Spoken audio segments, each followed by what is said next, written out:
أعوذ بالله من الشيطان الرجيم. بسم الله الرحمن الرحيم. الحمد لله رب العالمين، الرحمن الرحيم، مالك يوم الدين. إياك نعبد وإياك نستعين. اهدنا الصراط المستقيم، صراط الذين أنعمت عليهم غير المغضوب عليهم ولا الضالين.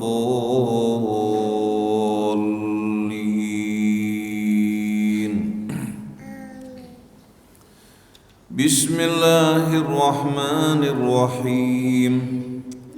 تبارك الذي بيده الملك وهو على كل شيء قدير، الذي خلق الموت والحياة ليبلوكم أيكم أحسن عملا، وهو العزيز الغفور، الذي خلق 7 سماوات طباقا، ما ترى في خلق الرحمن من تفاوت، فارجع البصر هل ترى من فطور، ثم ارجع البصر كرتين ينقلب إليك البصر خاسئا وهو حسير.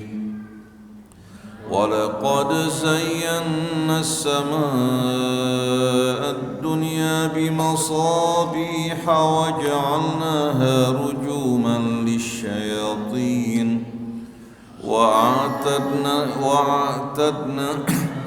وأعتدنا لهم عذاب السعير.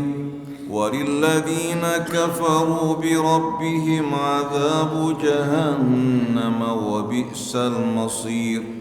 إذا علقوا فيها سمعوا لها شهيقا وهي تفور، تكاد تميز من الغيظ كلما ألقي فيها فوج سألهم خزنتها ألم يأتكم نذير؟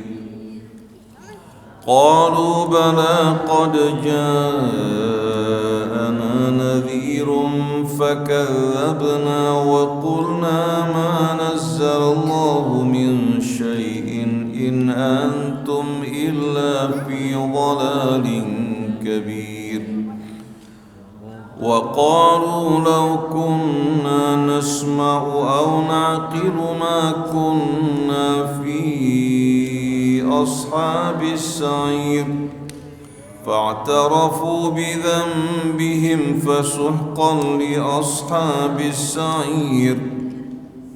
إن الذين يخشون ربهم بالغيب لهم مغفرة وأجر كبير. وأسروا قولكم أو اجهروا به إنه عليم بذات الصدور. ألا يعلم من خلق وهو اللطيف الخبير. هو الذي جعل لكم الأرض ذلولا فامشوا في مناكبها وكلوا من رزقه وإليه النشور. أأمنتم من في السماء أن يخسف بكم الأرض فإذا هي تمور، أم أمنتم من في السماء أن يرسل عليكم حاصبا، فستعلمون كيف نذير. ولقد كذب الذين من قبلهم فكيف كان نكير. أولم يروا إلى الطير فوقهم صافات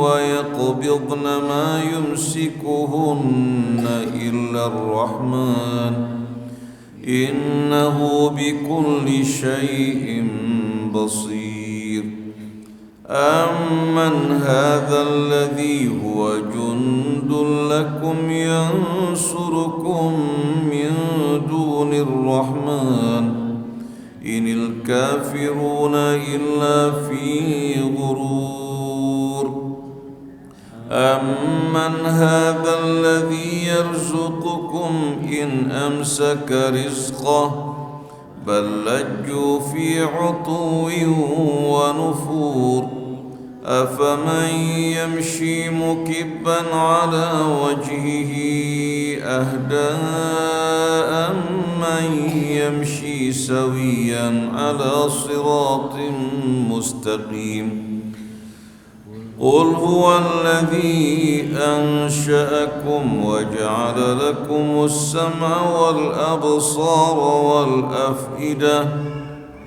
قليلا ما تشكرون قل هو الذي ذرأكم في الأرض وإليه تحشرون ويقولون متى هذا الوعد إن كنتم صادقين قل إنما العلم عند الله وإنما أنا نذير مبين فلما رأوه زلفة سيئت وجوه الذين كفروا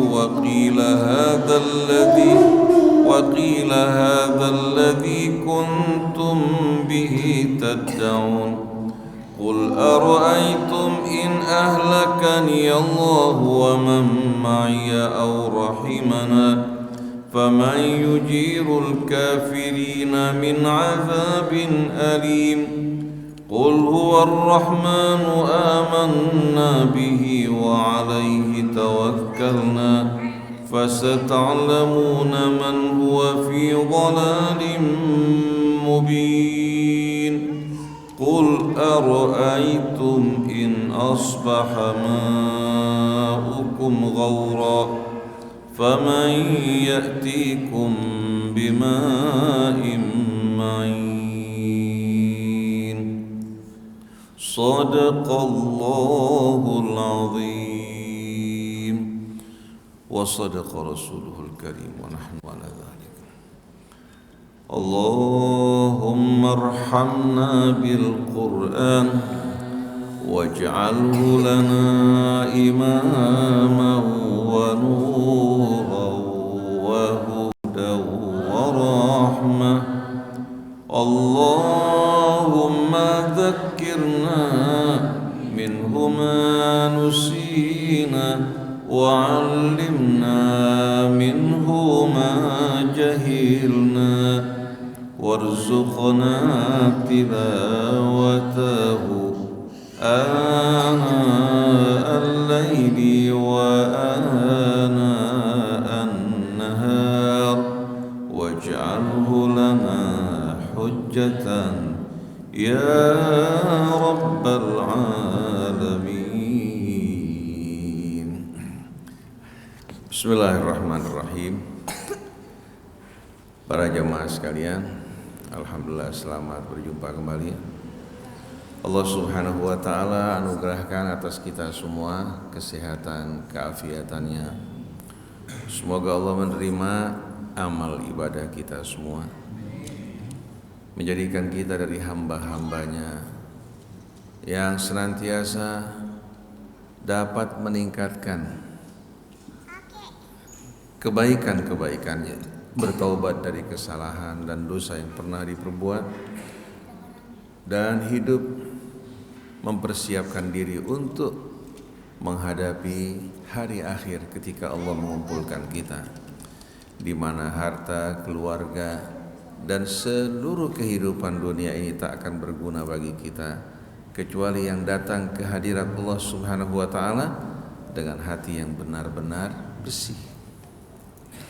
hati yang benar-benar tulus mengabdi kepada Allah Subhanahu wa taala, menyesuaikan kehidupannya dengan tuntunan, bimbingan dan petunjuk Allah Subhanahu wa taala.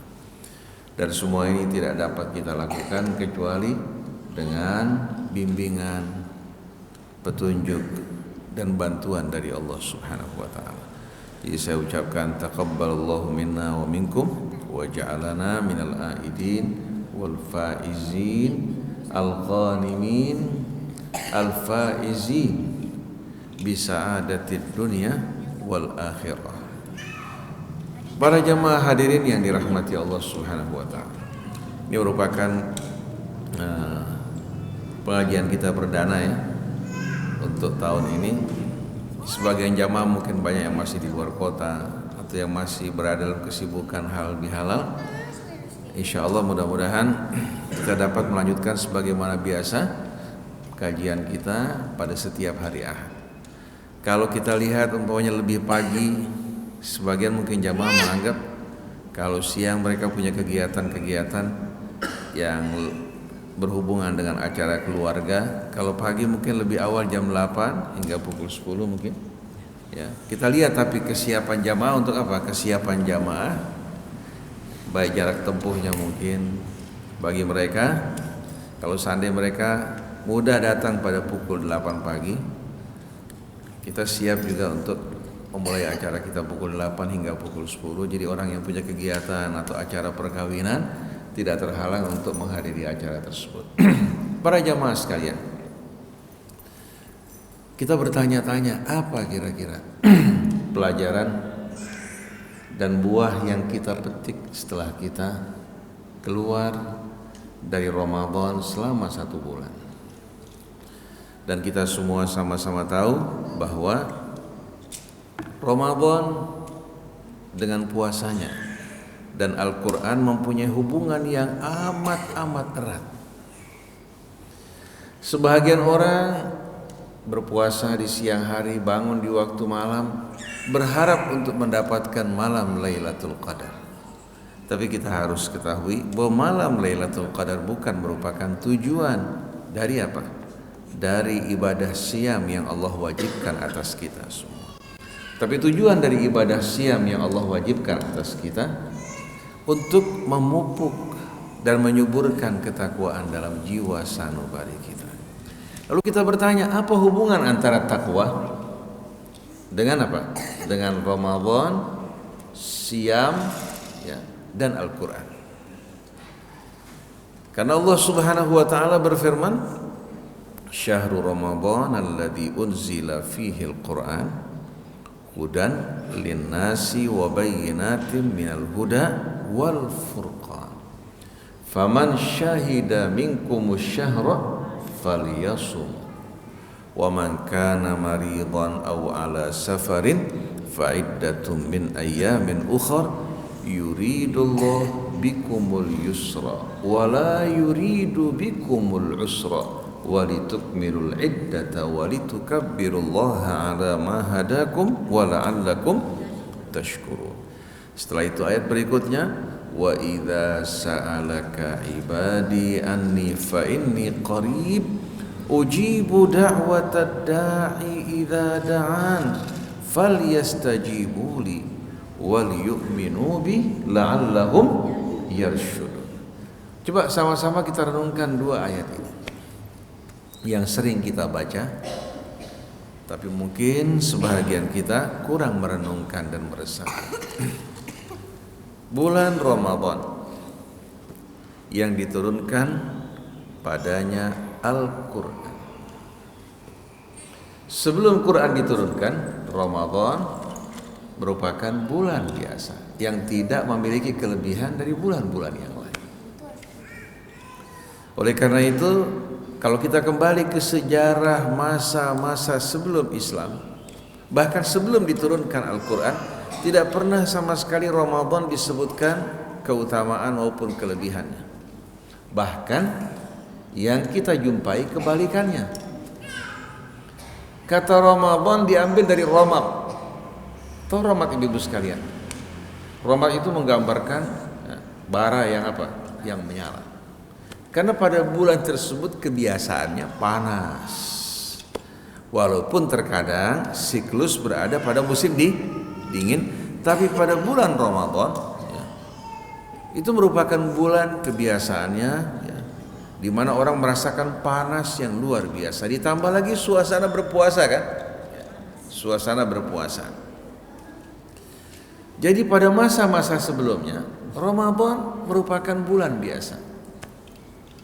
Tapi yang mengubah Ramadan tersebut menjadi bulan yang istimewa, di mana tidurnya ibadah, betul enggak? Tidurnya ibadah. Dan semua yang dilakukan dari berbagai macam aktivitas, kegiatan hingga doa dikabulkan oleh Allah. Salat wajib yang dikerjakan dilipat gandakan menjadi 70 kali lipat. Salat sunnah disamakan kedudukannya dengan salat wajib. Dan Allah janjikan rahmat ampunan yang tak terhingga, bahkan pintu surga dibuka oleh Allah lebar-lebar. Pintu api neraka ditutup oleh Allah dan syaitan dibelenggu. Oleh karena itu kalau ada orang di bulan Ramadan masih juga kesyetanan, sebetulnya ini bukan karena syaitan dibiarkan untuk mengganggu dirinya, tapi memang dirinya tidak mampu melepaskan dari kebiasaan-kebiasaan yang dilakukan dari sebelum Ramadan. Jadi yang mengubah Ramadan dari bulan biasa menjadi bulan yang istimewa adalah Al-Qur'an. Begitu juga yang membuat malam turunnya lebih baik dari 1000 bulan juga Al-Qur'an. Jadi kalau Bapak Ibu bertanya, bagaimana kedudukan Al-Qur'an itu sendiri? Kalau Al-Qur'an dapat mengubah bulannya menjadi bulan yang istimewa, malam turunnya menjadi lebih baik dari 1000 bulan, bagaimana kalau Bapak menyatu dengan Al-Quran dan ibu-ibu sekalian? Kalau Al-Quran selalu di hati kita, Al-Quran selalu kita baca, kira-kira mana yang lebih mulia, bulan Ramadan apa ibu? Jadi kalau seandainya ayat-ayat Al-Quran selalu dalam sanubari kita, kita baca, lidah-lidah kita membaca firman Allah, kemudian fikiran kita juga merenungkan ayat-ayatnya, hati kita menyimak dan mengikuti petunjuknya, kita bisa bayangkan bagaimana keutamaan orang-orang tersebut. Nah ini yang perlu kita resapi. Jangan kita hanya berpikir untuk menahan lapar, haus, kemudian kita bangun di waktu malam mengharapkan malam Lailatul Qadar, padahal yang Allah janjikan jauh lebih indah, jauh lebih mulia dari apa-apa yang kita kejar. Dari apa-apa yang kita kejar. Jadi kalau seandainya kita betul-betul dapat menyatu dengan Al-Quran, hidup kita disesuaikan dengan petunjuk Al-Quran, rumah kita juga selalu dikumandangkan Al-Quran, kita bisa bayangkan mana yang lebih mulia, Ramadan dengan rumah-rumah yang dipenuhi dengan ayat-ayat Al-Quran dan orang-orang yang selalu membaca dan mengikuti petunjuk. Nah ini yang kita harapkan betul-betul dapat kita resapi, kita hayati, hingga kita tidak kehilangan keutamaannya dan tidak beranggapan keutamaan tersebut hanya ada pada bulan Ramadan atau pada malam Lailatul Qadar. Jadi bulan Ramadan yang diturunkan padanya Al-Quran sebagai apa? Sebagai hudan linnas, petunjuk bagi manusia. Nah apabila seorang menyatu dengan Al-Quran, maka kehidupannya akan menjadi bimbingan, petunjuk dan rahmat serta cahaya bagi orang di sekeliling. Wa bayyinatin minal huda wal furqan, dan Allah tidak membiarkan kita berada dalam keadaan tidak jelas, berada dalam keadaan bingung untuk memahami Al-Quran. Maka Allah terangkan wa bayyinatin minal huda wal furqan. Quran di samping dia sebagai petunjuk, ayat-ayatnya berperan saling menjelaskan, menerangkan satu dengan lainnya. Jadi ayat Al-Quran ini saling menerangkan, saling menjelaskan satu sama lain, hingga berubah malam harinya laksana siang harinya terang benderang. Oleh karena itu Allah namakan Al-Quran dengan salah satu namanya nur, cahaya. Nah kalau cahaya menerangi apa diterangi?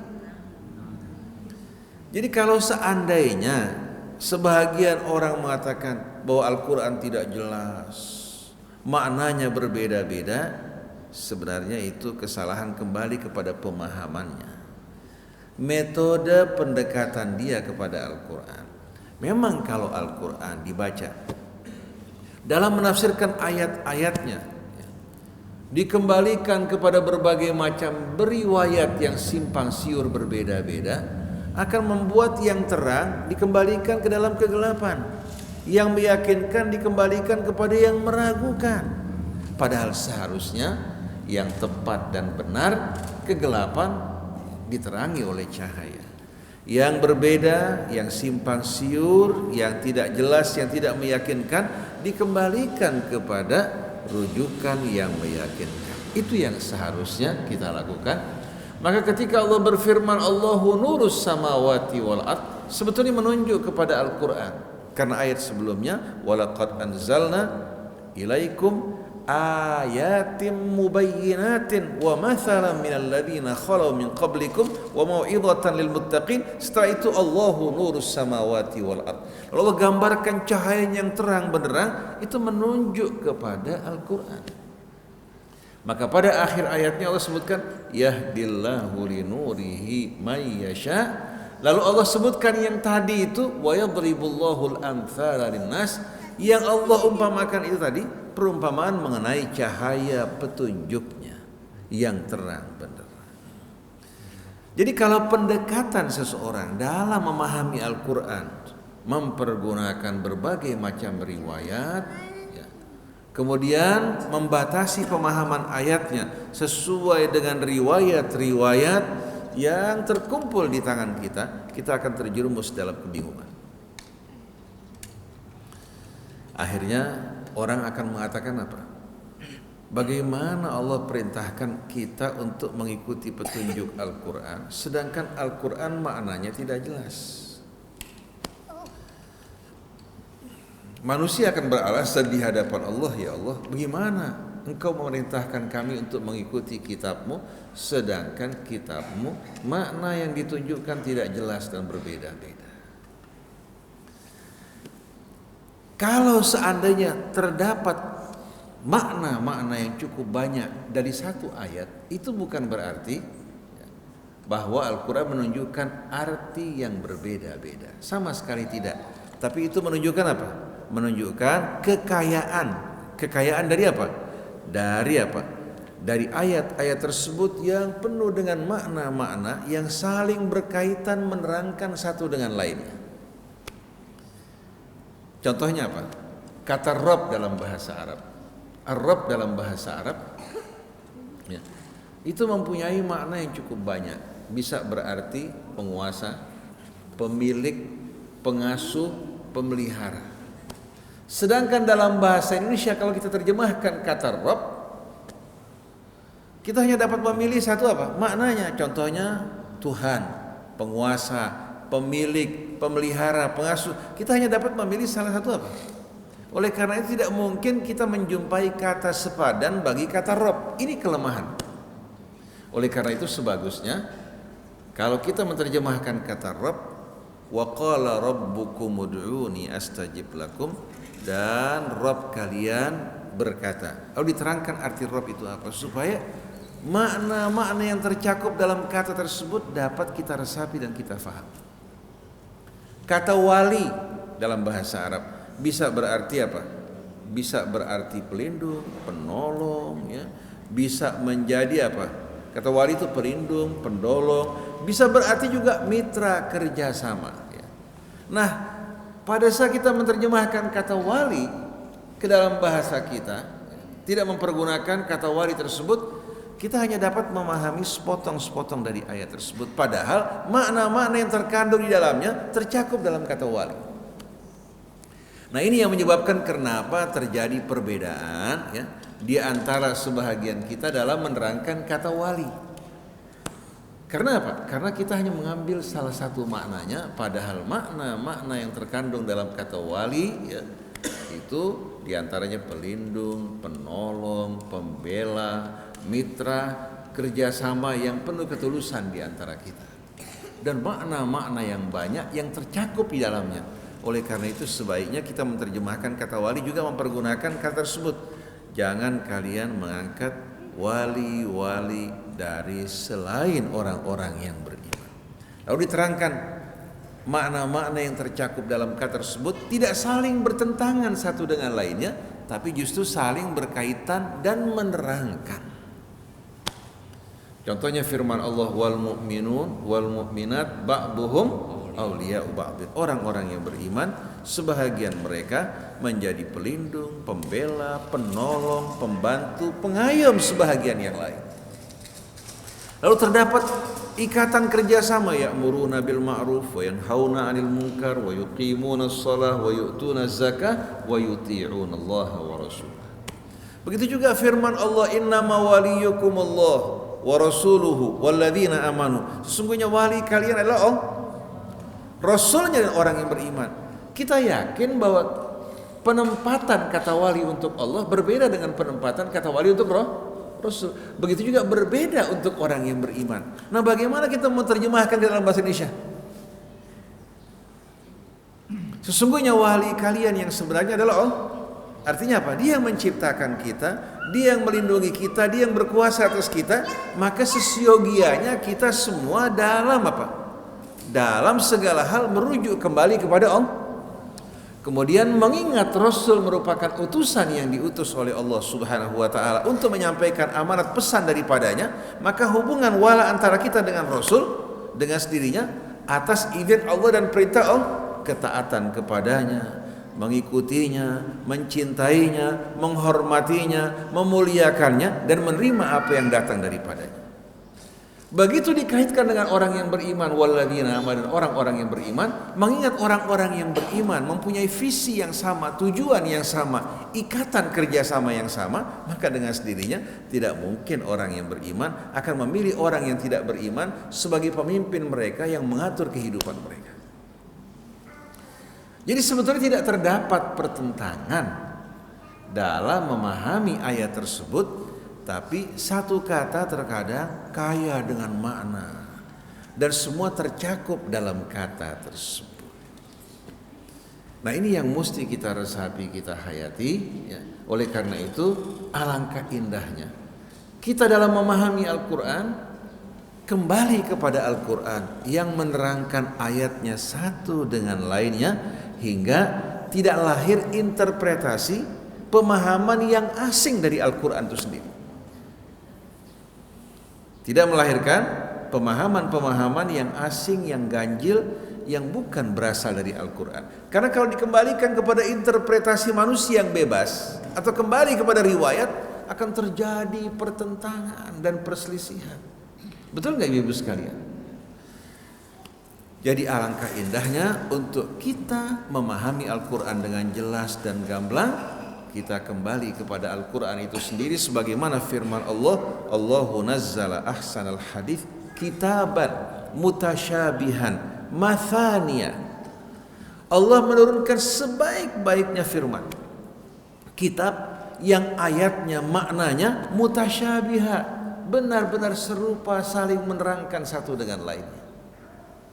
Mathaniya yang diulang-ulang oleh Allah hingga kita jumpai dalam berbagai macam surah. Terkadang ceritanya mirip dan sama, walaupun sebetulnya penempatannya dan tujuannya berbeda-beda. Tapi makna yang disampaikan secara umum sama, seperti kisah mengenai Musa, mengenai Ibrahim. Temanya sama, tapi subhanallah setiap cerita mempunyai kesan dan buah-buah tersendiri. Oleh karena itu salah satu mukjizat Al-Quran yang tidak meragukan, yang tidak meragukan, membuktikan kebenaran Al-Quran, Allah katakan afala yatadabbaruna walau kana min indi ghairillah lawajadu fihi ikhtilafan katsiran. Apakah mereka ini tidak merenungkan Al-Quran? Kalau bukan dari Allah, pasti mereka akan menjumpai pertentangan yang amat banyak. Jadi kalau seandainya Al-Quran bertentangan, berselisihan satu dengan lainnya, berarti Quran diragukan kebenarannya. Betul tidak Pak sekalian?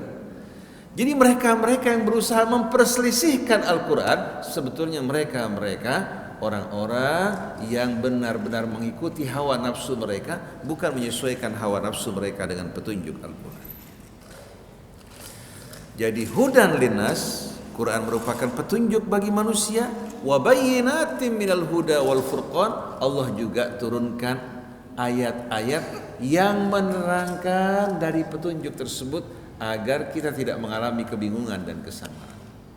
Kemudian bukan hanya wa bayyinatin minal huda, keterangan, petunjuk dan penjelasan dari huda tersebut, tapi Allah jadikan Quran wal furqan sebagai furqan. Maksudnya apa? Furqan ini pada saat terjadi pertentangan dan perselisihan, maka yang memisahkan di antara yang hak dan batil, memutuskan dengan jelas, itu namanya furqan. Diambil dari kata faraqa yafriq, yang memisahkan. Jadi furqan ini merupakan hal yang memisahkan di antara yang apa? Yang samar dan tidak jelas, memberikan penjelasan kepada hal-hal yang benar-benar jelas dan yang sebenar-benar. Jadi seharusnya dalam segala hal kita mengembalikan berbagai macam perbedaan kepada Al-Qur'an. Fa in tanaza'tum fi syai'in farudduhu ilallahi war rasul. Kembalikan kepada Allah dan Rasul. Di saat kita mengembalikan kepada Rasul, Rasul akan mengembalikannya kepada Al-Qur'an, bukan mengembalikan kepada dirinya sendiri. Karena Rasul tidak pernah menambahkan atau mengurangi sesuatu dari Al-Quran. Ini yang perlu kita jelaskan. Jadi wa bayyinatin minal huda wal faman syahida minkumus syahra falyasumuh. Siapa yang menyaksikan kehadiran dari bulan tersebut, hendaklah dia menjalani puasa. Dan subhanallah, perintah ini untuk berpuasa di bulan Ramadan setelah Allah mengawali keterangan penjelasan mengenai turunnya Al-Quran. Berarti ada hubungan ke antara puasa kita dengan Quran? Kenapa Allah tidak perintahkan kita di bulan Muharram, atau katakan bulan Dzulqa'dah, bulan Dzulhijjah, atau bulan Rajab yang merupakan bulan-bulan yang diharamkan Allah? Karena apa? Karena Allah ingin menghubungkan antara puasa kita dengan Al-Quran, agar kita betul-betul dapat mengkhusyukkan diri kita, terbebas dari berbagai macam aktivitas yang menyibukkan kita di bulan yang lain, untuk dapat meresapi, menghayati Al-Quran. Lalu dengan rahmat Allah Subhanahu wa taala, Allah memberikan keringanan. Wa man kana maridan aw ala safarin fa iddatun min ayyamin ukhra. Siapa-siapa yang dalam keadaan sakit atau dalam perjalanan, Allah Subhanahu wa taala mengizinkan dia berbuka dan menggantikan puasanya pada waktu yang lain tanpa dikurangi pahalanya. Allah terangkan hal ini untuk kedua kalinya, karena pada ayat sebelumnya Allah sudah terangkan. Tujuannya apa? Untuk menegaskan makna berikut ini, yang menjelaskan betul-betul ciri dari agama Islam dan tuntunannya.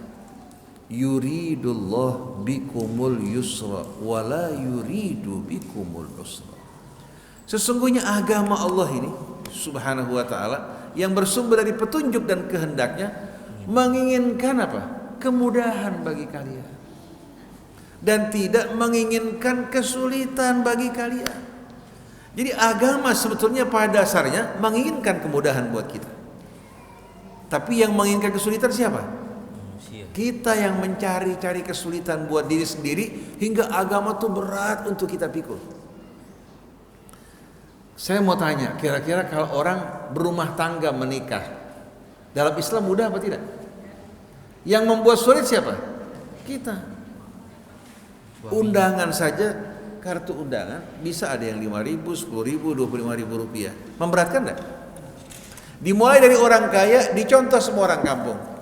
Saya pernah sekali waktu membantu untuk menikahkan seseorang.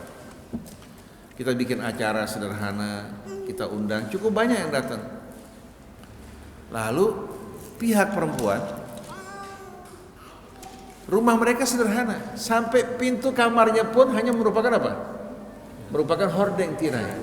Saya bilang, ini perbaiki kamar kamu supaya ditutup dengan pintu yang baik ya. Jangan sampai orang pengantin berumah tangga pintu kamarnya hanya tirai. Ternyata dia tidak berpikir memperbaiki pintu, dia mau bikin acara yang lebih meriah dengan biaya yang lebih mahal. Berarti apa? Orang ini tidak berpikir dengan akal sehat. Coba uang tersebut dipergunakan untuk yang bermanfaat, mau digunakan untuk apa? Acara meriah, tidak mau kalah dengan orang-orang yang mampu. Padahal dalam acara begini, kalau ada yang mau menikah gampang enggak? Kita adakan pernikahan, siapa aja yang mau menikah, yang mau berumah tangga datang, kita nikahkan.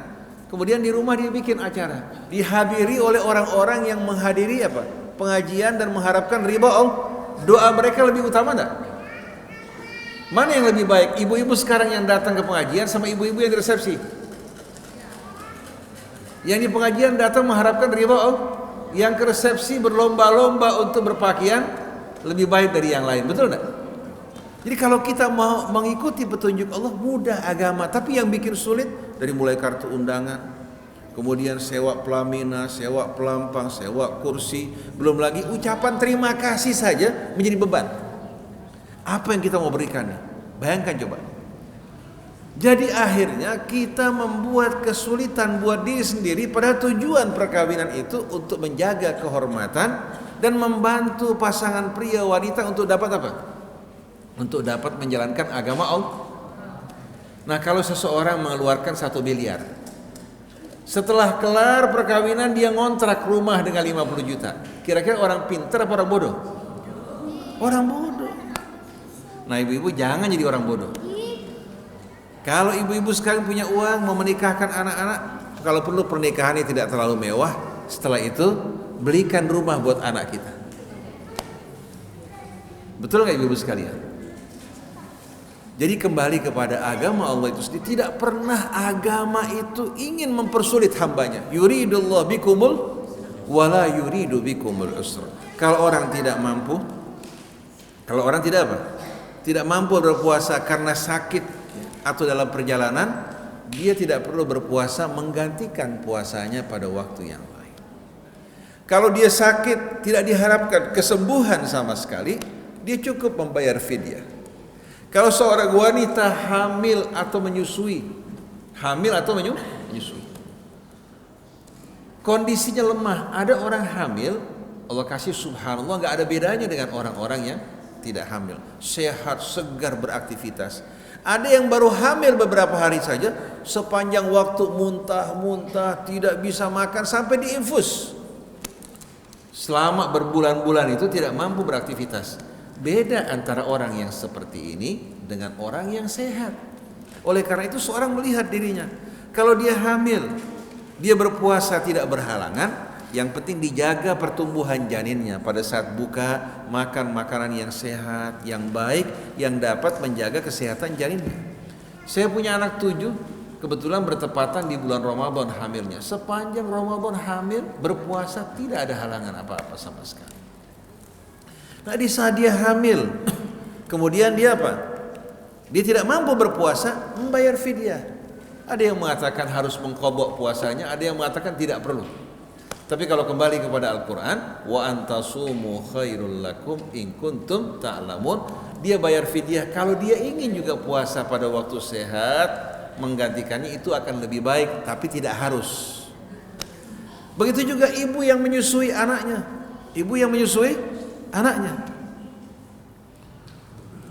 dia menyusui, membutuhkan betul-betul nutrisi untuk anaknya. Kalau dia berpuasa, konsumsinya berkurang, nutrisi juga berkurang. Dia dapat berbuka puasa. Ada yang mengatakan katanya dia wajib mengqadha, ada yang mengatakan tidak. Yang mengatakan tidak kembali kepada firman Allah, wa 'alal ladzina yutiqunahu fidyatun ta'amu miskin. Kata ataqa yutiqu dalam bahasa Arab. Kalau taqa itu sendiri menggambarkan kemampuan, kalau ataqa yutiqu itu orang-orang yang melakukan sesuatu dengan berat dan sulit. Hamzahnya lin nafi wal izalah.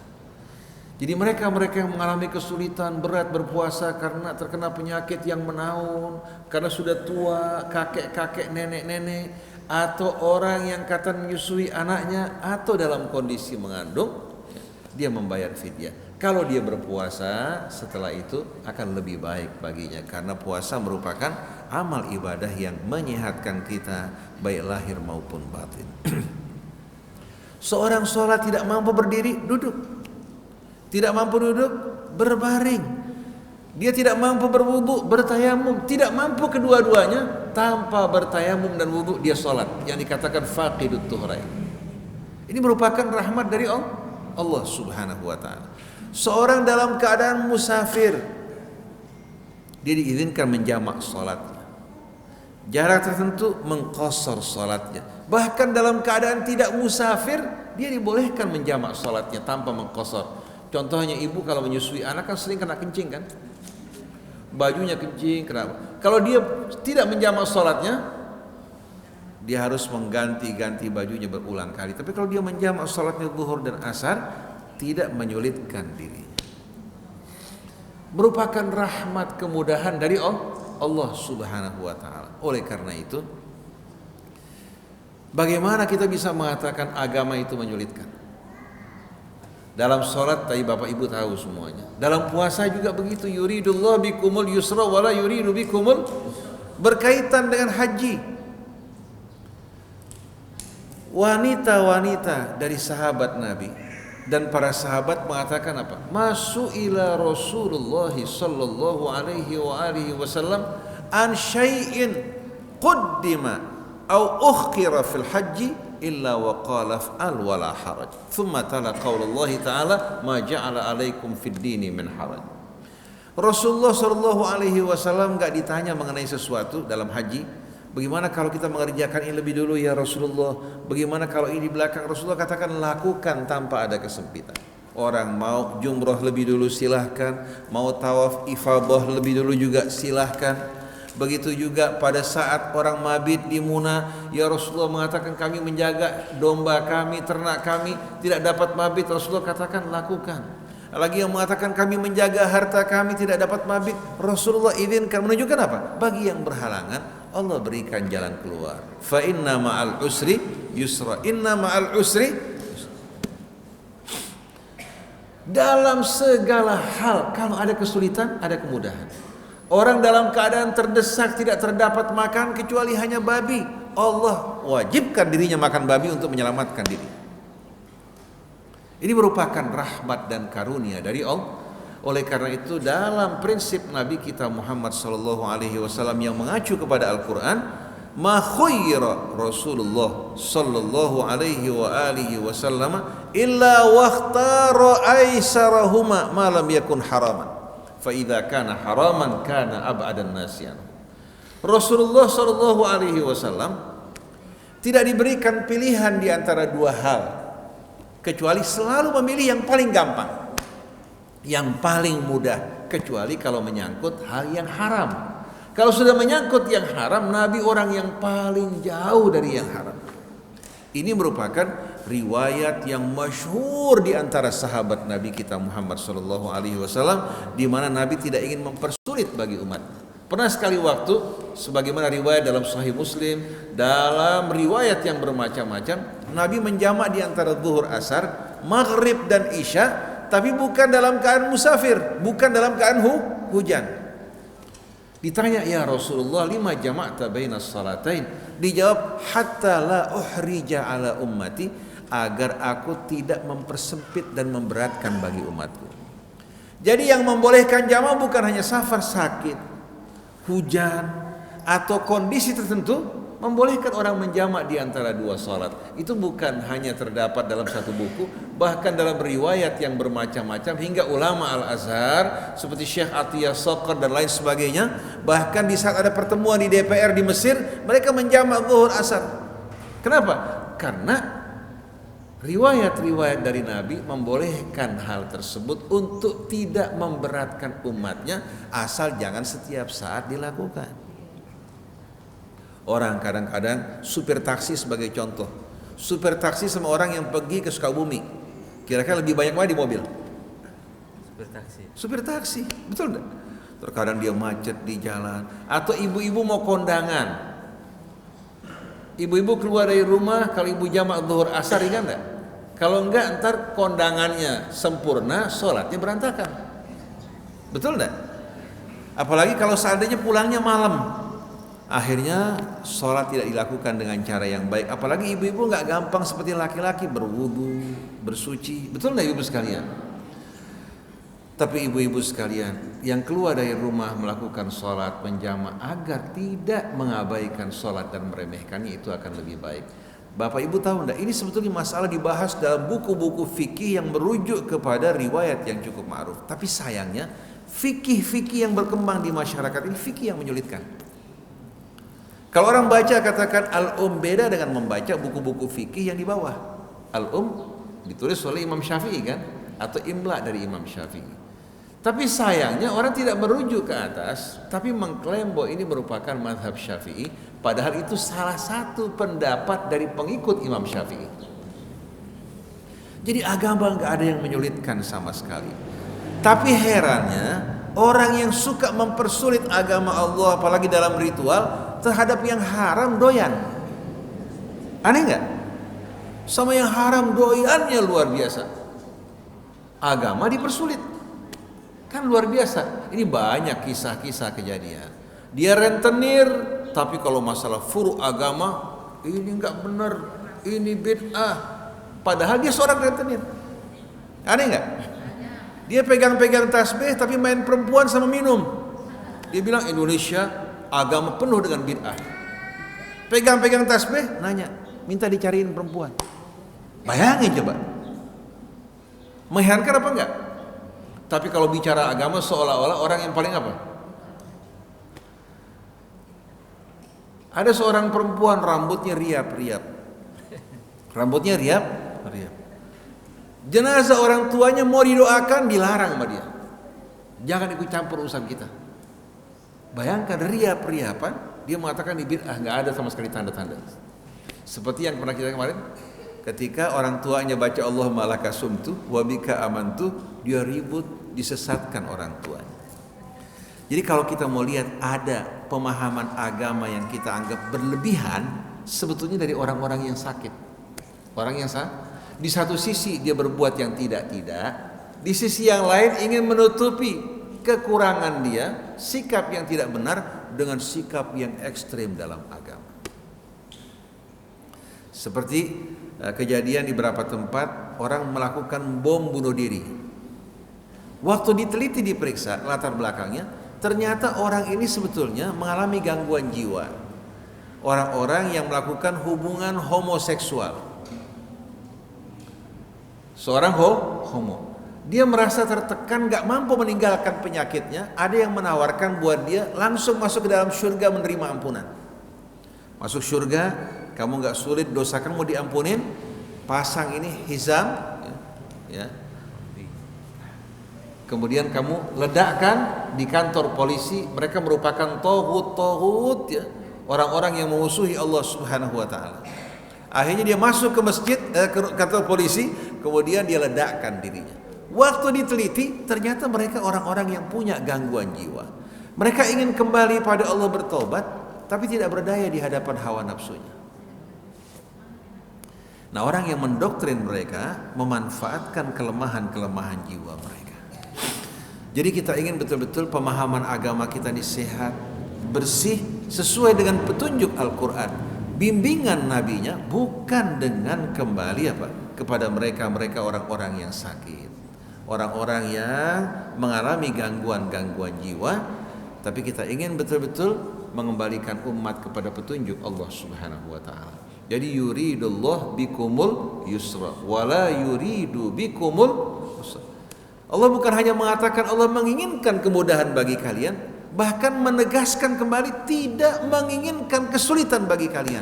Jadi jangan dianggap agama semakin berat semakin dicintai Allah. Tidak. Sampai dalam sebuah riwayat, ya, menggunakan bahasa himyar, laisa minam birrim amsiyam fib safar. Karena bahasa aslinya kalau bahasa Quraisy, laisa minal birri as-siyam fis safar. Bukan termasuk dari amal kebaktian orang yang puasa pada waktu safar. Saya kuat. Dia melakukan perjalanan yang cukup panjang, dia menjalankan puasa. Rasulullah mengatakan ini bukan kebaktian. Karena ditakutkan sampai membahayakan dirinya, apalagi kalau pilot pesawat. Dia merasa dirinya kuat, dia puasa perjalanan 16 jam. Kalau kenapa-napa yang bahaya siapa? Bukan dirinya aja, bisa penumpangnya sekapal mati semuanya. Betul hadirin sekalian. Jadi kita lihat Nabi mengatakan dalam sebuah riwayat ya, yang diungkapkan dalam bahasa Himyar karena menjawab orang-orang Yaman, laisa minam birrim amsiyam fim safar. Bukan dari kebaktian orang yang berpuasa pada saat safar. Allah menggunakan kata ala safar, bukan menggunakan kata musafir. Kalau orang pergi umroh haji musafir enggak?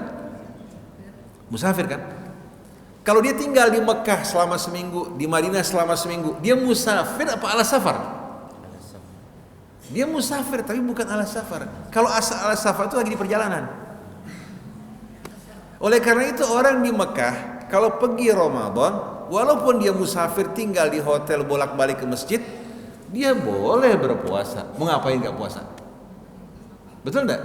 Dia bukan ala safar. Kalau ala safar di perjalanan, suasananya berat. Kalau tinggal di hotel, bolak-balik ke masjid, lalu enggak puasa, sayang enggak? Oleh karena itu pada saat ibadah haji yang membuktikan Al-Quran membolehkan orang berpuasa walaupun statusnya musafir, tapi bukan ala safar. Allah mengatakan apa? Faman tamatta'a bil umrati ilal haji famastaysara minal haji. Faman lam yajid fasiyamu thalathati ayyamin fil haji wa sab'atin idza raja'tum. Barang siapa yang melakukan haji dengan melakukan konsep tamattu, artinya dia memulai dia melakukan umrah katakan di bulan haji, kemudian dia tidak keluar dari Mekah pergi ke miqat lagi, tapi langsung berniat haji dari Mekah, itu namanya tamattu. Tapi kalau bapak ibu berangkat dari Madinah di bulan haji menuju ke Mekah, ambil umrah, setelah itu balik lagi ke Madinah, nanti waktu musim haji berangkat lagi dari Madinah, itu bukan tamattu, itu namanya ifrad. Tamattu itu menyatukan dua nusuk umrah sama haji dari satu tempat. Jadi kita lihat barang siapa yang bertamattu atau melakukan haji tamattu maka dia menyembelih hewan yang terjangkau oleh kemampuannya, kambing-kambing, mau sapi-sapi, onta-onta, terserah dia. Yang tidak mampu, dia puasa 3 hari pada saat haji. Maksudnya apa? Puasa di Mekah selama 3 hari. Atau sewaktu di Aziziyah dia berpuasa, katakan, karena ada orang setelah hari-hari tasyrik dia masih tinggal di Aziziyah. Al-muhim setelah hari tasyrik dia dapat berpuasa selama 3 hari, atau sebelumnya kalau dia menunggu waktu yang lama dia dapat berpuasa 3 hari, 7 harinya di tanah airnya. Berarti walaupun dia di tanah air orang lain dia bisa berpuasa. Oleh karena itu kalau kita perhatikan sama-sama bagi yang umroh pergi ke tanah suci, atau mereka katakan yang tinggal di sana cukup lama di bulan Ramadan, tidak ada halangan baginya untuk melakukan ibadah puasa walaupun dia musafir, tapi bukan ala safar. Kalau ala safar itu di dalam perjalanan.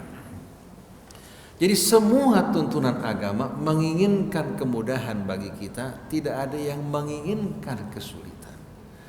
Dalam kehidupan rumah tangga, dalam kehidupan sosial, Allah selalu mengatakan apa? La yukallifullahu nafsan illa ma ataha. La yukallifullahu nafsan illa wus'aha. Bagi suami, Allah tidak bebani dirinya untuk memberikan nafkah kecuali sesuai dengan apa yang Allah berikan buat dia. Demikian pula dalam seluruh kewajiban Islam, la yukallifullahu nafsan illa wus'aha. Nah, setelah itu penutup dari ayat ini penting sekali untuk kita fahami. Orang kalau ingin tahu puasa seseorang diterima oleh Allah, bagaimana jiwanya setelah puasa? Walitukabbirullaha ala ma hadakum wa la'allakum tashkurun.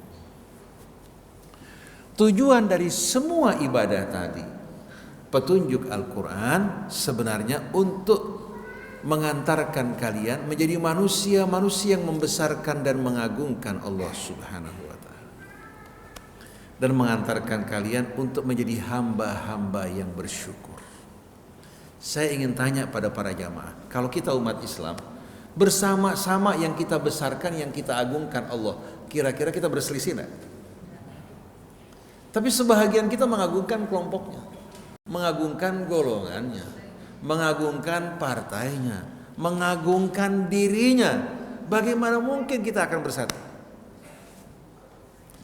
Tapi walaupun kita dari perbedaan yang bermacam-macam, arah kita sama, yang kita besarkan, kita agungkan kira-kira kita mau nggak menerima kebenaran yang datang dari orang untuk membesarkan Allah?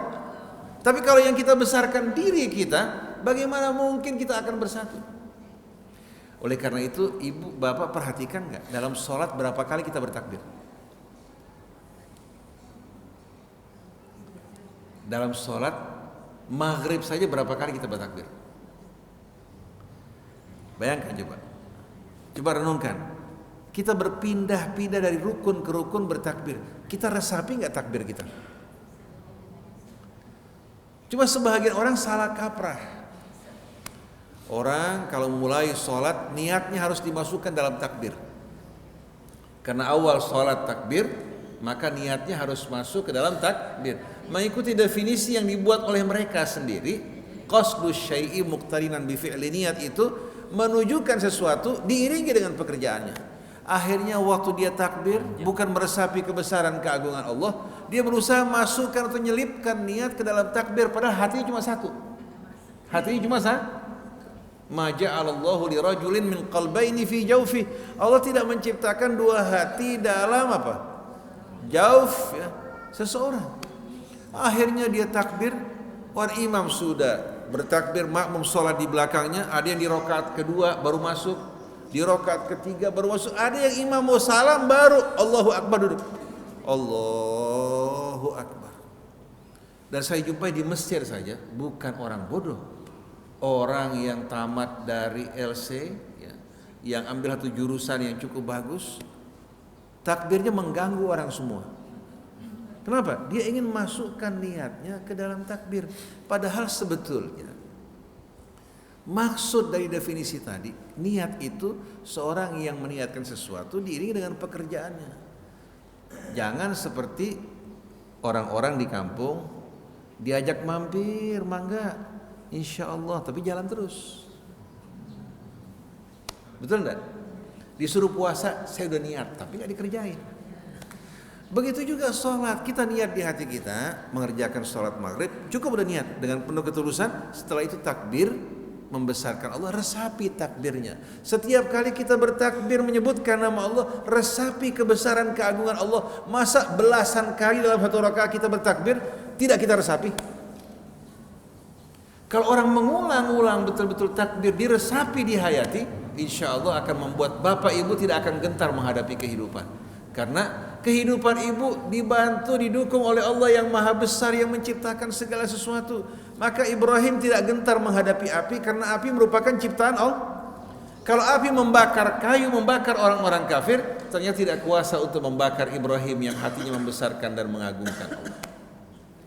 Begitu juga kota Mekah itu merupakan kota yang kering, kerontang dan gersang.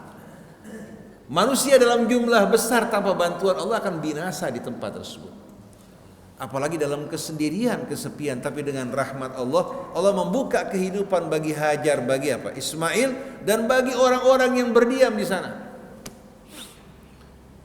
Berapa miliar manusia yang telah datang berkunjung ke tempat tersebut. Mereka bukan hanya minum zam-zamnya, mereka mengangkut zam-zam ke negeri mereka. Betul tidak Mas sekalian? Buat tambahan. Buat tambahan. Masukin koper. Iya. Jadi kalau kita perhatikan sama-sama, bagaimana Allah ingin membimbing kita bukan bergantung kepada materi, bergantung pada sebab, walaupun sebab mesti kita lakukan, tapi bergantung pada Allah. Kita berobat, yang menyembuhkan siapa? Kita nanam, yang numbuhin. Kemudian kita belajar, yang mengajarkan ilmu, yang memasukkan adalah Allah. Kita menempuh sebab, tapi bukan sebab sebagai pegangan kita, tapi Allah Subhanahu wa taala. Itu yang kita inginkan. Jadi Allah menginginkan kita dalam hidup ini yang kita besarkan, yang kita agungkan hanyalah Allah Subhanahu wa taala. Nah, kalau kita dapat melakukan hal ini, orang-orang yang beriman gak mengatakan kita nih Syafi'i, kita nih Maliki, kita nih Hambali. Yang sebagian mengatakan kita nih Syiah, kita nih Sunnah. Saya mau tanya, zaman Rasul atau Nabi itu sendiri Syiah apa Sunnah? Syafi'i apa Maliki? Hambali apa Hanafi? Jangan kayak orang Yahudi sama orang Nasrani berdebat. Orang Yahudi bilang, katanya apa? Ibrahim itu Yahudi. Orang Nasrani bilang Ibrahim Nasrani. Orang musyrik bilang Ibrahim sama dengan kita. Dijawab oleh Allah, ya ahlal kitab, lima tuhajjuna fi Ibrahim wa ma unzilatit Tauratu wal Injilu illa min ba'di afala taqilun. Kenapa kalian bantah-bantahan mengklaim masing-masing bahwa Ibrahim seagama dengan kalian, padahal Taurat itu diturunkan setelah Ibrahim. Lahirnya Taurat, lahirnya agama Yahudi, ya, katakan dengan nama Yahudi tadi setelah wafatnya Ibrahim. Kenapa kalian mengklaim masing-masing bahwa Ibrahim sebagai apa? Sealiran dengan kalian. Dijawab oleh Allah, maka na Ibrahimu Yahudiyan wala Nasraniyan wala Syi'iyan wala Sunniyan wala Syafi'iyan wala Malikiyan walakin kana hanifan muslima wa ma kana minal musyrikin. Jadi Ibrahim ini bukan apa? Bukan orang Yahudi, bukan orang Nasrani, tapi walakin hanifan muslima wa ma kana minal musyrikin.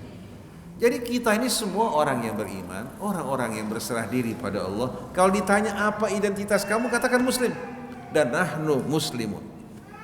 Nah, berkaitan dengan Imam Syafi'i, Maliki, Hambali, Hanafi, mereka merupakan guru-guru yang menerangkan agama Allah Ta'ala, bukan orang yang mendirikan agama, bukan. Nabi menyampaikan agama dari Allah. Imam Syafi'i, Maliki, Hambali menerangkan apa-apa yang tidak jelas atau tidak ditegaskan dalam syariat. Yang tidak ditegaskan, mereka mengajukan pendapat mereka. Adapun yang diterangkan dengan tegas oleh Allah maupun Rasulnya, tidak dikatakan Syafi'i atau Maliki sama. Semuanya kembali kepada apa? Kepada prinsip syariat yang sama. Nah, kalau ada perbedaan, sebagian katakan kunut tidak kunut karena merujuk kepada riwayat tertentu, itu pendapat. Tapi agama kita Islam, Tuhan kita Allah, Nabi kita Muhammad, Al-Quran sebagai pegangan kita. Jadi jangan yang kita tonjolkan hal-hal yang bukan berasal dari prinsip agama kita, atau kita tonjolkan perbedaan melupakan kesepakatan yang datang dari Allah. Jadi kita ingin betul-betul awam tidak mengatakan lagi ana Syafi'i atau Maliki, karena awam tidak punya mazhab, tergantung guru yang mengajarkan dia.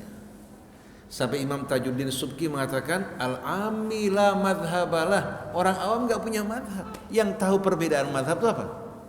Orang-orang yang berilmu. Jadi jangan diracuni awam dengan kefanatikan, menyesatkan sana, menyesatkan sini, hanya karena perbedaan yang tidak prinsip dalam agama.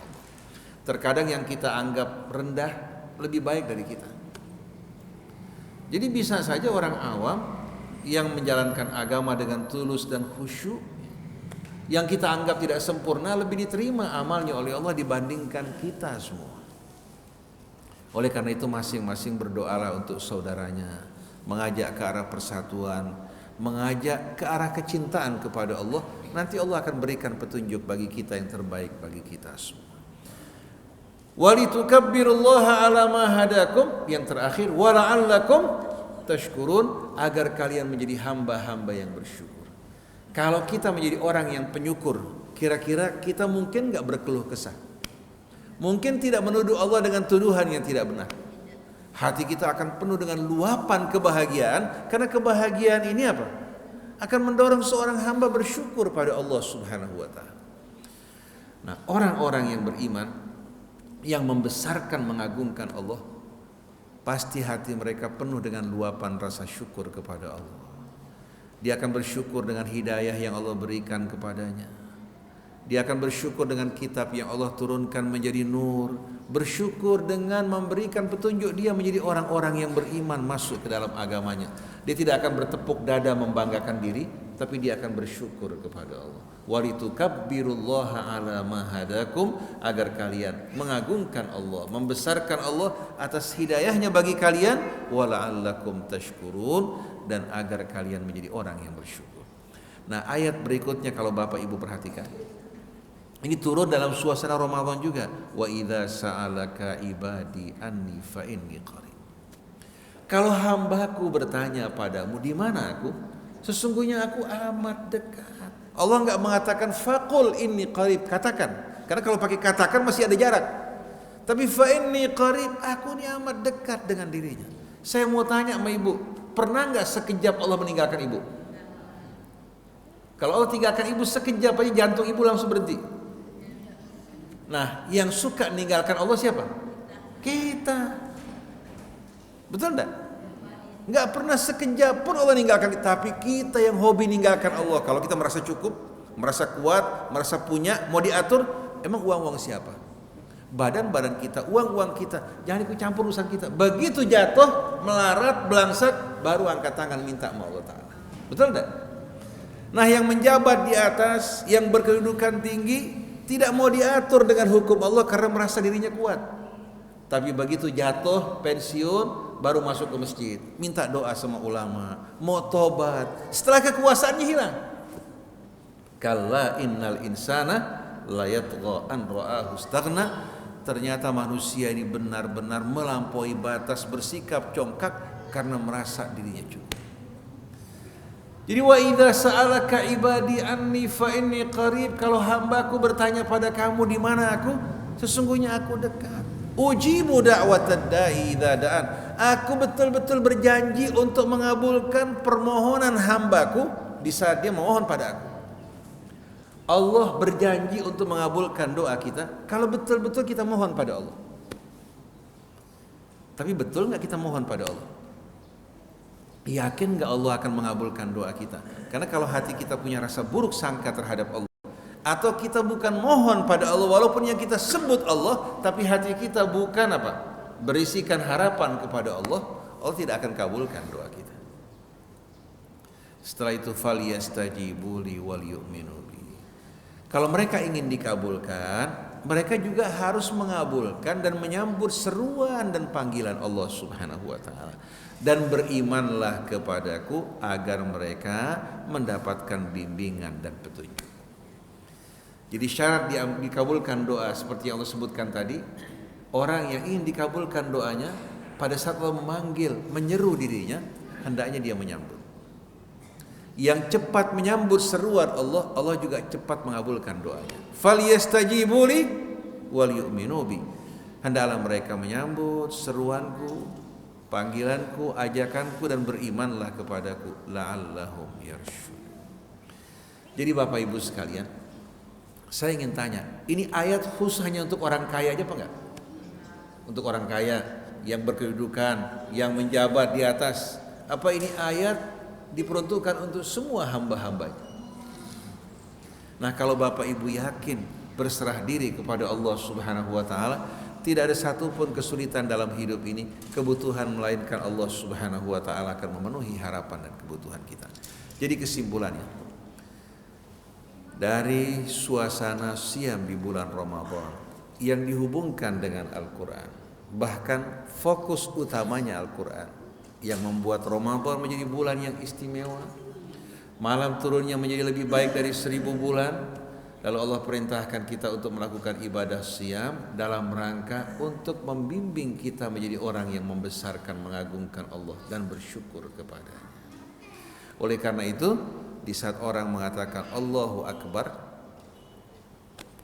dengan sendirinya hatinya akan dibersihkan dari rasa kesombongan, keangkuhan, di mana dia tidak lagi membesarkan dirinya di hadapan orang lain, tidak membanggakan dirinya atau melebihkan dirinya, tapi dia merasa dia sama dengan hamba-hamba Allah yang lain, sedangkan yang dibesarkan dalam hatinya hanya Allah.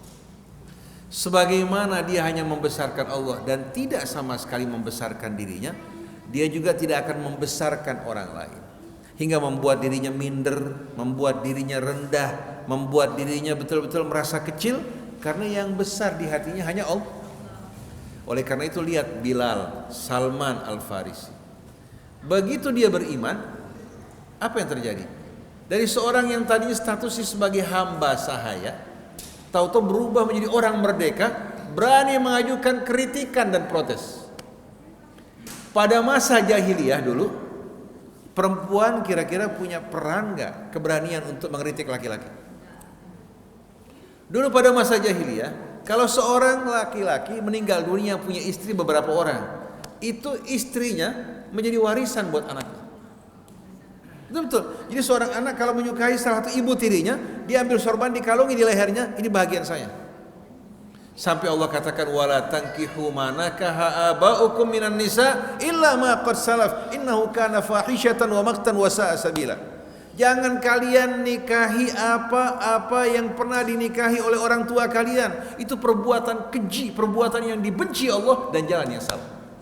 Kenapa? Karena pada kasus jahiliyah dulu bukan hanya harta diwarisin, perempuan diwarisin. Begitu datang Islam, lihat ketika Amirul Mukminin Umar bin Khattab radhiyallahu anhu jalan di jalan. Seorang perempuan, kalau tidak salah Khawlah bintul Hakim atau Khawlah bintu Sa'ad, menghadang Sayyidina Umar di jalan. Dia mengatakan apa? Ya Umar, ya Amirul Mukminin, kamu tidak ingat dulu kamu siapa? Menyembah berhala, minum minuman keras, hidup dalam kejahiliahan, berkelahi di tengah-tengah pemuda, melakukan berbagai macam perbuatan bejat. Kemudian Allah memberikan hidayah, petunjuk kamu ke dalam Islam. Allah memuliakan kamu dengan Islam. Sekarang Allah memilih kamu sebagai pemimpin di tengah-tengah kami. Fattaqillaha fina, bertakwalah kepada Allah di tengah-tengah kami. Kau kelak akan ditanya oleh Allah. Beliau langsung bergetar, air matanya bercucuran. Dia mengatakan sampai wanita lebih mulia, lebih tahu dibandingkan Umar bin Khattab. Artinya menggambarkan kerendahan dirinya. Dulu pada masa jahiliyah mana ada perempuan yang berani angkat suara di hadapan laki-laki. Tapi Allah muliakan wanita, Allah berikan bimbingan dan petunjuk kepada mereka hingga ditempatkan di tempat yang mulia. Dan Allah berwasiat bahkan sampai Nabi pada Hajjatul Wada mengatakan wa ashiruhunna bil ma'ruf fa in karihtumuhunna fa asa an takrahu syai'an wa yaj'alallahu fihi khairan katsiran. Demikianlah Bapak Ibu sekalian, pertemuan kita pada pagi hari ini. Untuk apa yang saya sampaikan, insyaallah Ustaz Heri, Ustaz Hamzah bakal menyampaikan juga. Kita dalam suasana halal bihalal bersama-sama. Arti halal bihalal, Bapak Ibu menghalalkan kesalahan yang saya lakukan. Kalau ada di antara kita juga menghalalkan. Itu sebetulnya merupakan bahasa Indonesia. Ada yang mengatakan bid'ah, betul. Kata-kata ini nggak pernah ada pada apa? Pada masa Rasul. Tapi maknanya ada. Saling memaafkan ada. Jadi jangan hanya karena perbedaan kata terjadi keributan. Karena kalau kita mau terjemahkan bahasa-bahasa Al-Quran dalam bahasa Indonesia, bid'ah bukan? Wa ta'awanu 'alal birri wat taqwa wa la ta'awanu 'alal itsmi wal 'udwan. Hendaklah kalian saling bekerja sama dalam kebaikan dan jangan bekerja sama dalam permusuhan. Ini bid'ah bukan? Memang enggak ada bahasa ini pada bahasa Rasul, tapi bahasa Arabnya. Begitu juga halal bihalal. Allah Subhanahu wa taala jelaskan orang yang beriman wal kadhiminal ghaidha wal afina 'anil nas wallahu yuhibbul muhsinin. Nah, kalau orang Indonesia menggunakan pakaian-pakaian adat Indonesia, tapi tertutup auratnya dengan sempurna, tidak membentuk tubuhnya, tidak juga transparan, dan semua tertutup dengan baik dan sopan, kira-kira haram nggak hukumnya? Kalau orang laki-laki pakai tradisi Jawa, pakai belangkon katakan, kira-kira bid'ah bukan? Bid'ah bukan? Dia menggunakan pakaian tersebut. Sebetulnya kategori bid'ah itu tidak seperti yang ibu bayangkan. Bid'ah itu sesuatu yang bertentangan dengan prinsip-prinsip agama. Saya bacakan hadisnya. Inna asdaqal hadis kitabul, sebaik-baiknya firman kitab Allah. Wa khairal hadi hadi Muhammadin, sebaik-baiknya petunjuk Nabi kita Muhammad sallallahu alaihi wasallam. Ini merupakan pedoman kita, ya. Setelah itu Wa inna kulla muhdatsatin bid'ah. Setiap yang diada-adakan yang baru yang bertentangan dengan yang dua tadi itu. Setiap yang bertentangan dengan yang dua tadi bid'ah. Wa inna kulla bid'atin, dan setiap bid'ah yang tadi itu sesat. Wa inna kulla dhalalatin finnar. Contoh jangan jauh-jauh. Dalam Al-Quran tuh banyak ya, ungkapan-ungkapan bahasa yang sifatnya umum, tapi maknanya khusus. Seperti Nabi Ibrahim diperintahkan untuk meletakkan di atas setiap bukit gundukan daging dari potongan-potongan burung yang dicampur. Tsumma ij'al ala kulli jabalin minhunna juz'a. Letakkan pada setiap bukit, setiap gunung bahagian dari potongan daging tersebut. Ini kulla jabal, apakah semua bukit di dunia? Tidak. Gunung yang ada di hadapan Ibrahim pada saat itu, beberapa bukit yang ada. Jadi bukan berarti seluruhnya dalam arti umum, seluruhnya sesuai dengan apa yang di hadapan tadi. Begitu juga inna kulla muhdatsatin bid'ah, setiap yang diada-adakan yang baru tuh bid'ah, dikaitkan dengan yang dua tadi. Yang gak cocok dengan yang dua bid'ah. Kalau yang sejalan dengan yang dua tadi tidak termasuk dalam kategori bid'ah. Oleh karena itu Nabi mengatakan kullu amrin laisa alaihi amruna, tiap perkara yang tidak punya dasar dari ajaran kami, alaihi amruna fahuwa raddun, maka dia tertolak. Karena kalau tidak bid'ah dalam arti yang umum, bapak ibu juga bid'ah semuanya. Naik pesawat pergi haji juga bid'ah, menggunakan speaker untuk sholat baca Quran juga bid'ah, kemudian pembangun Masjidil Haram juga bid'ah, kemudian menggunakan marmer di sekeliling masjid juga bid'ah. Betul enggak? Adzan pertama Kalau subuh kan adzan jam 3 Ustaz. Itu sunnah Rasul tuh. Iya, coba di sini. Jadi di Madinah daripada zaman dahulu kala, ya pada zaman dahulu kala memang itu pada masa sahabat. Jadi kita lihat adzan sebanyak 2 kali, adzan Ibnu Ummi Maktum ya, sama adzannya Bilal. Ya. Rasulullah mengatakan kalau Bilal apa? Adzan, kalian makan terus. Tapi kalau Ibnu Ummi Maktum adzan, kalian berhenti makan. Karena adzan yang pertama itu untuk membangunkan orang sholat, untuk membangunkan orang bangun malam. Adzan yang kedua untuk orang yang berhenti berpuasa, masuk subuh. Di Madinah dilakukan, di Mekah kalau nggak salah nggak dilakukan ya. Di Madinah dilakukan. Kita juga di sini kalau melakukan nggak jadi soal. Katakan pokoknya adzan jam 4 pagi subuh, jam 3 adzan supaya orang bangun malam, sholat, yang mau berpuasa atau mereka yang mau mendekatkan diri pada Allah Ta'ala. Jadi sebetulnya agama Allah itu mudah. Agama Allah mudah. Jangan kita persulit. Jangan juga kita mengadakan acara-acara yang memberatkan diri kita, yang mempersulit diri kita semuanya. Nah itu yang kita harapkan dalam berbagai macam kegiatan. Kita betul-betul berusaha untuk mencapai tujuan agama yang membuat kita mendekatkan diri kepada Allah, bertakwa, membangun hubungan dan kecintaan di antara kita semuanya satu dengan lainnya. Subhanakallahumma wa bihamdik asyhadu an la ilaha illa anta astaghfiruka wa atubu ilaik. Wassalamualaikum warahmatullahi wabarakatuh.